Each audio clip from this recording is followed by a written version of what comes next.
नमस्कार. श्री स्वामी समर्थ. चातुर्मासमध्ये यापैकी कोणताही एक नियम पाळा, जे भगवान श्री विष्णूंची कृपा तुम्हाला प्राप्त होईल आणि तुमची कोणतीही इच्छा पूर्ण होईल.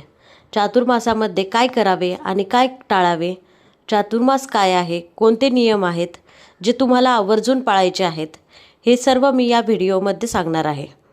त्यामुळे व्हिडिओ स्किप न करता शेवटपर्यंत बघा. चला तर व्हिडिओला सुरुवात करूयात. आपल्या हिंदू धर्मामध्ये चातुर्मासाला अनन्यसाधारण महत्त्व आहे. चातुर्मासाचा प्रारंभ 26 जुलै 2026 वार रविवार देवशयनी एकादशीपासून सुरू होतो आणि चातुर्मास समाप्ती 22 नोव्हेंबर 2026 देवउठणी प्रबोधनी एकादशीपासून समाप्त होतो. या काळात भगवान विष्णू योगनिद्रेत असल्याचं मानलं जातं. या काळात जप, तप, दान, व्रत, सात्विक आहार आणि इतर नियमाचे पालन करणे महत्त्वाचे आहे. चातुर्मास म्हणजे हिंदू धर्मशास्त्रानुसार आषाढ शुद्ध एकादशी ते कार्तिक शुद्ध एकादशी या 4 महिन्याचा काळ असतो. याला चातुर्मास असे देखील म्हणतात. चातुर्मास म्हणजे 4 महिने. आषाढाचे 20 दिवस, श्रावण, भाद्रपद, अश्विन हे 3 महिने पूर्ण आणि कार्तिक महिन्याचे पहिले 11 दिवस. सर्वसामान्य लोक चातुर्मासात एखादे व्रत पाळतात तर काही नियम पाळतात. या काळात मुंज, पवित्र संस्कार, विवाह, दीक्षाग्रह, यज्ञ, गृहप्रवेश असे शुभकामे केली जात नाहीत. तर यंदाच्या चातुर्मासात यापैकी एक नियम तुम्ही अवश्य पाळा. पहिला आहे गणपतीला दररोज लाल फूल म्हणजे जास्वंद अर्पण करायचं. हा नियम तुम्ही दररोज करू शकता. दुसरा, चातुर्मासात 4 महिने तुम्ही दररोज तुळशीसमोर हळदीचे स्वस्तिक काढावे. तिसरा, चातुर्मासाच्या काळात 4 महिने दररोज महादेवाच्या पिंडीवर दूध आणि दह्याचा अभिषेक करावा. चौथा, चातुर्मासाच्या काळात 4 महिने दररोज शक्य असल्यास तुळशीसमोर तुपाचा दिवा अवश्य लावावा. 5. चातुर्मासात काही लोक 4 महिने एकच वेळ जेवण करतात तर काही जण तामसिक भोजनाचा त्याग करतात.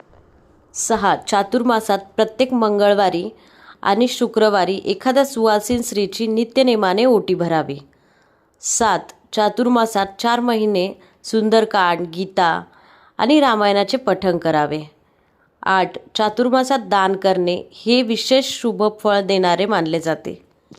9. चातुर्मासाच्या या 4 महिन्यात तुम्ही गायत्री मंत्राचा कमीत कमी 108 वेळा जप करावा. 10. 4 महिने दररोज पुरुष सूक्त दिवसातून एकदा तरी वाचावे किंवा गुरुचरित्रातील 14वा अध्याय दररोज वाचू शकता. 11. चातुर्मासात भगवान विष्णू योगनिद्रेत जातात. या दिवसात तुम्ही दररोज ओम नमो भगवते वासुदेवाय नमः या मंत्राचा जप करू शकता.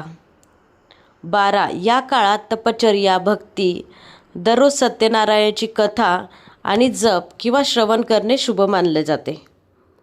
13. चातुर्मासात सूर्योदयापूर्वी उठून भगवान विष्णू आणि देवी लक्ष्मीची पूजा करावी. तसेच दररोज श्री विष्णू सहस्रनाम स्तोत्राचे पठण करावे. 14. चातुर्मासात दररोज आपल्या देवघरात तुपाचा दिवा लावावा. 15. दररोज देवांना नैवेद्य दाखवावा. हा देखील सोपा नियम तुम्ही रोज पाळू शकता. 16. चातुर्मासात दररोज श्रीकृष्णाला आणि भगवान विष्णूला तुळस अर्पण करावी. याचबरोबर तुम्ही 4 महिने दुर्गा सप्तशतीचा दररोज पाठ करू शकता. गुरुचरित्राचं पारायण करू शकता. स्वामी चरित्र वाचू शकता. नवनाथ पारायण करू शकता. तुम्ही शिवलीला अमृत या ग्रंथाचे पारायण देखील करू शकता किंवा शिवलीला अमृतातील जो 11वा अध्याय आहे तो तुम्ही दररोज वाचू शकता.